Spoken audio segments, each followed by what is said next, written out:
at tonight's winning numbers. Don't forget to double check your tickets. There are multiple ways to win. We'll see you back here this Wednesday night. Bye, everybody. From the station that's on your side, this is News 12, NBC 26 at 11. Imagine this, walking outside your house to find pieces of a plane in your yard.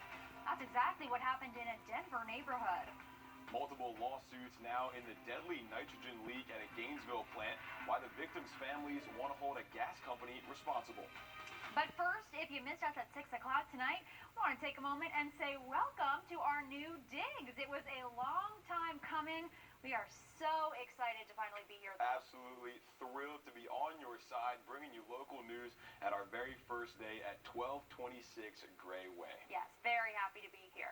Our top story tonight, a South Carolina district court judge has temporarily blocked the state's heartbeat abortion bill from going into effect. Now, this comes right after Governor McMaster signed the bill on Thursday. And as our Celeste Springer tells us, it's not the first time a bill like this has been signed, and it likely will not be the last.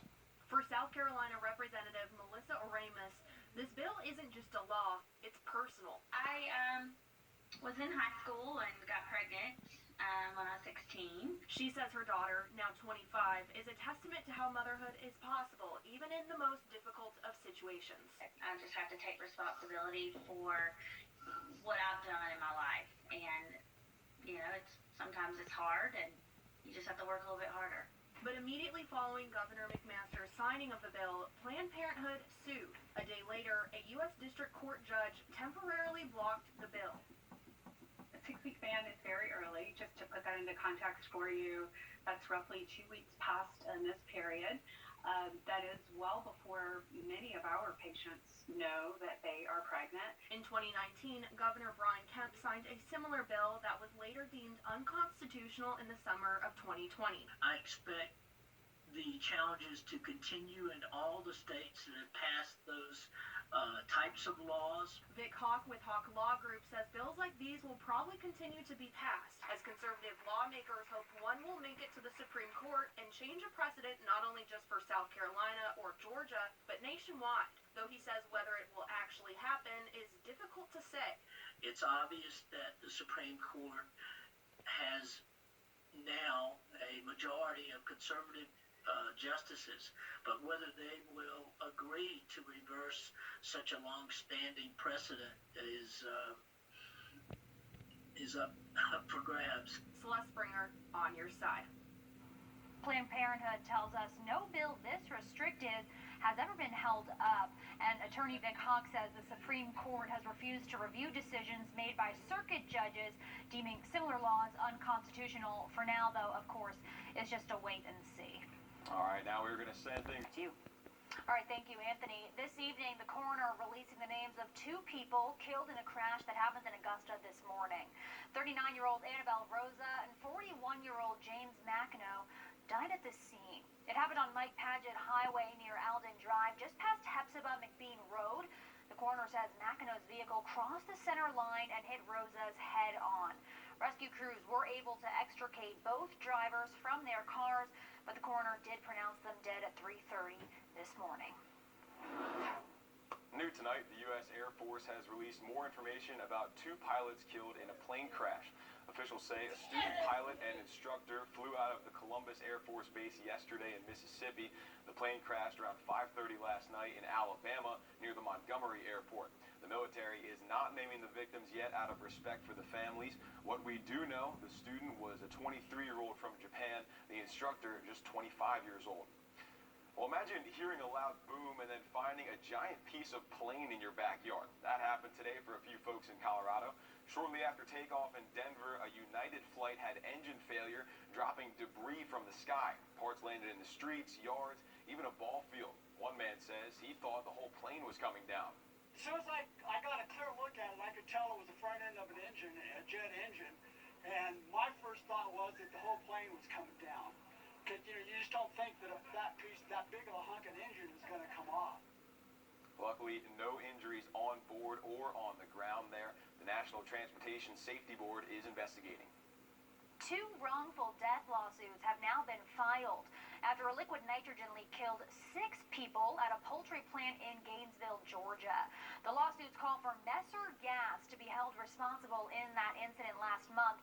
That's the company who installed the plant's liquid nitrogen system. The suits claimed it was installed back in December and had problems up until the very day before the accident. Messer Gas is accused of failing to properly inspect or handle those concerns, and in response, the company says it's conducting its own investigation. To coronavirus coverage now today. A cult leader who used to live in Georgia is charged with killing 2 toddlers.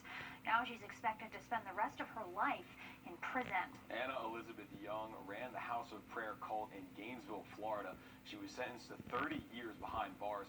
Her daughter spoke with reporter Paula Suro. The so-called House of Prayer, what was supposed to be a religious boarding school in Florida. Mother said she's got to go to the box. I remember like having a shrieking fear. The box. In reality, it was everything but.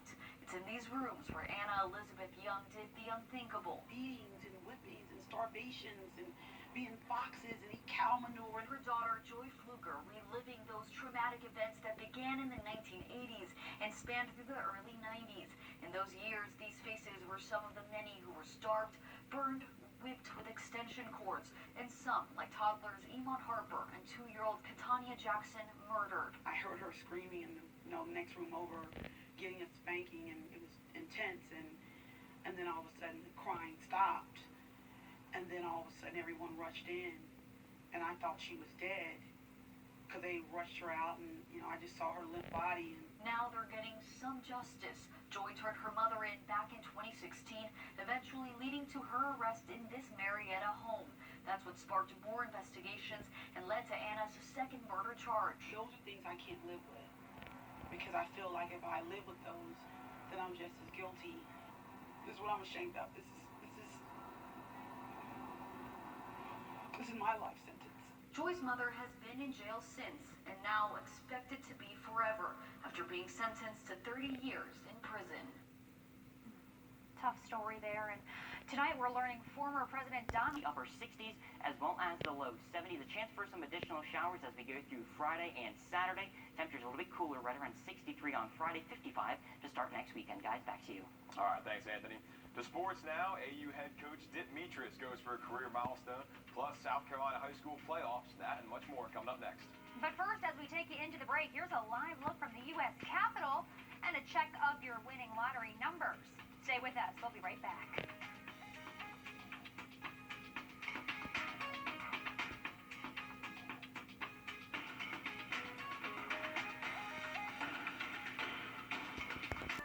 Follow News 1226 on Twitter to keep informed with the latest happening near you. On your sideline, sports brought to you by the Hawk Law Group. AU head coach Dick Mitras has been sitting on 99 career wins for about 2.5 weeks. The Jags dropped 3 straight home games to Young Harris, Flagler, and USC Aiken. They also had 2 games canceled since their last win. Today, Mitras and the Jags took another crack at 500 in an absolute thriller against Lander. We skip ahead to 7 seconds left in regulation. Last chance for Lander. Dion Berrien over 7'1". Tyshawn Crawford nails it. We've got bonus basketball in Greenwood. Look at the score here at the top of your screen. 8-point lead for AU. 1:19 left. Surely the game's over, right? Wrong. Berrien, top of the key, drives, dishes to Marcus Thompson. He's going to get the lay-in and one. Would make the free throw. That 8-point lead goes down to 5. 4-point game now, 30 seconds left. Berrien, he was busier than a woodpecker in a forest today. Another step back over Crawford and nails it again. 25 points for him off the bench. It's a 1-point game. Last chance again for Lander, and who else but Berrien. This time takes to the rack, gets the lay-in to tie it up. We got our money's worth today. Double overtime. We went almost 3 minutes without a point in double OT till John Whitehead corner pocket. Count it, 3 ball for the freshman. Then Tyshawn Crawford using all 7-1 of that frame to get the lay-in over 3 defenders. This day belonged to Dip and the Jags. They win 99-97 double OT. Make it 500 career wins for Mitras. Congratulations there, Coach. USC Aiken looking to move to 8-4 in conference play, and Yeri Castillo gets the scoring started. Back to the rack, little fader for the jumper.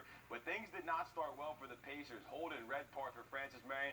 Little stop, pop, shut him down, open up shot, knocks down the jumper. Little DMX for the folks at home there. Then with the shot clock winding down, Langston Gaither off balance three, heavy contest, still gets it to go.